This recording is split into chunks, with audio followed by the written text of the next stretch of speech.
is going to dive into her analysis on Car Seat Headrest's album Twin Fantasy, which was released 4 years ago last month. Twin Fantasy, Car Seat Headrest's most celebrated albums and a prime leader of the 2010s indie rock scene, was released 4 years ago this month in 2018. But the initial writing of this masterpiece occurred nearly a decade earlier by the lead singer in his college dorm. Though this re-recording situation is far from rare among artists, the lyricisms and themes presented within the album portray such a visceral, passionate story that deems Will Toledo's revision of it that more profound and philosophical, evident by the differences in lyrics between the two albums. Twin Fantasy tells a raw story of gay love, specifically between two depressed individuals in a long-distance relationship.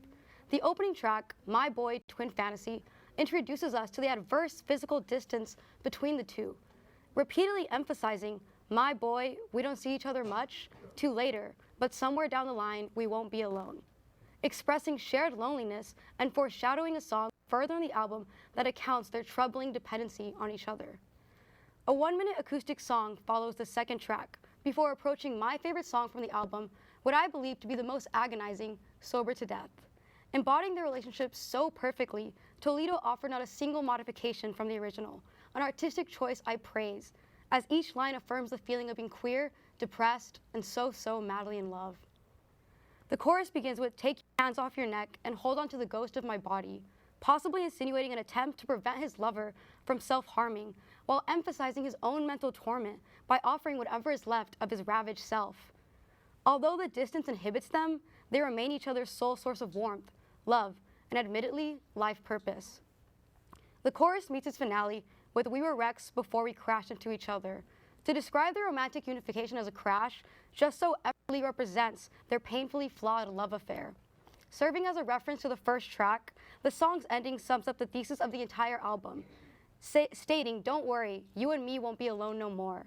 Repeated 8 times, each time being more passion-driven than the last. The original Nervous Young and Humans provides much more insight into their fatiguing romance.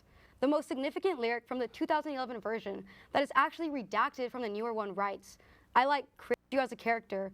I'm pretending that I know a lot more about you than I actually do. Followed by the song's conclusion. This is the part of the song where I start to regret writing it. The muttered monologue that contains both lyrics mentioned is replaced in the 2018 version by a speech that instead meets its ending with, isn't this where? These 3 words represent Toledo's growth as a person since his initial writing, indicating that he no longer deplores the words he once dedicated, rather displays acceptance for his past experience of love. The final song off Twin Fantasy, Those Boys, is the embodiment of the album's decade-long rebirth, detailing Toledo's acceptance of a love that no longer is, that can forever live in his memory and in his music. Before the outro, he speaks, this is the end of the song, and it is just a song. This is a version of me and you that can exist outside of everything else. And if it is just a fantasy, then anything can happen from here. The contract is up, the names have been changed, so pour one out, whoever you are. These are only lyrics now. These old songs are a personification of an intensity he no longer feels, but he acknowledges that this art can mean something completely different from what it once did. These are only lyrics, oh, okay. Thank you. That album sounds really good. I might have to give it a listen. After this break, we'll discuss hyperpop and have another cozy corner, so stay tuned.